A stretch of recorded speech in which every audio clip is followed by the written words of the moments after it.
शिवसेना पर किसका हक, सुप्रीम कोर्ट ने इस पर फैसला लेने से चुनाव आयोग को रोका, संवैधानिक पीठ को सौंपा जा सकता है मामला। महाराष्ट्र के सियासी संकट पर सुप्रीम कोर्ट ने उद्धव गुट को राहत दी है। कोर्ट ने चुनाव आयोग में दाखिल शिवसेना पर दावे के मामले पर फैसला सुनाने पर रोक लगा दी है। कोर्ट ने कहा कि इस मामले पर 8 अगस्त को फिर सुनवाई करेगा।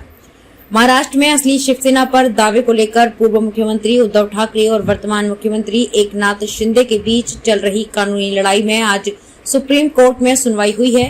कोर्ट ने चुनाव आयोग से कहा कि वो एकनाथ शिंदे गुट की इस याचिका पर फिलहाल कोई फैसला न करे कि उसे असली शिवसेना माना जाए और उसे पार्टी का चुनाव चिन्ह दिया जाए। प्रधान न्यायाधीश NV रमन्ना की अध्यक्षता वाली पीठ ने कहा कि वो महाराष्ट्र के हालिया राजनीतिक संकट से जुड़े मामलों को संविधान पीठ को भेजने पर सोमवार तक फैसला करेगी। 8 अगस्त को पीठ को सौंपा जा सकता है मामला। सुप्रीम कोर्ट ने अपने आदेश में कहा कि वो 8 अगस्त को फैसला कर सकता है कि क्या महाराष्ट्र के राजनीतिक संकट से जुड़े कुछ मुद्दों को 5 न्यायाधीशों की संवैधानिक पीठ को भेजा जाए या नहीं। वहीं कोर्ट ने चुनाव आयोग से कहा कि अगर उद्धव ठाकरे के नेतृत्व वाला खेमा शिंदे खेमे की याचिका पर अपने नोटिस का जवाब दाखिल करने के लिए समय मांगता है तो उसे मामले को स्थगित करने से उनके अनुरोध पर विचार करना चाहिए। इससे पहले बुधवार को दोनों गुटों की ओर से सुप्रीम कोर्ट में दलीलें रखी गयी। शिंदे गुट की ओर से कहा गया कि नेतृत्व के खिलाफ आवाज उठाना विद्रोह या दल बदल नहीं है, यह पार्टी के अंदर का विवाद है।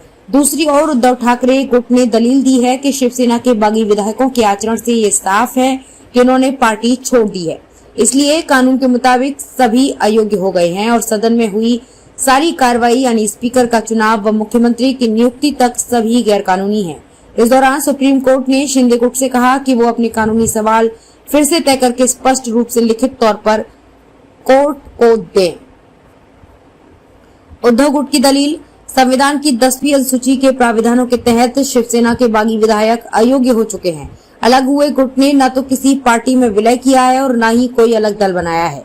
उनका सारा आचरण पार्टी विरोधी है, वे अयोग्य हैं और स्वयं मूल शिवसेना होने का दावा कर रहे हैं। शिंदे गुट द्वारा की गई सदन की सारी कार्रवाई गैरकानूनी है। शिंदे गुट की दलील, पार्टी में मतभेद को दल बदल नहीं कहा जा सकता। दल बदल कानून तब लागू होता है जब कोई पार्टी छोड़े। हम शिवसेना ही हैं। यहाँ विवाद नेतृत्व को लेकर है। नेतृत्व के खिलाफ आवाज उठाना दल बदल नहीं है। हमारे देश में ये समस्या है कि यहाँ नेता को ही पार्टी समझ लिया जाता है। अगर पार्टी के ज्यादातर लोग ये कहते हैं कि उन्हें नेता पर विश्वास नहीं है तो इसमें दल बदल कहाँ से आ गया।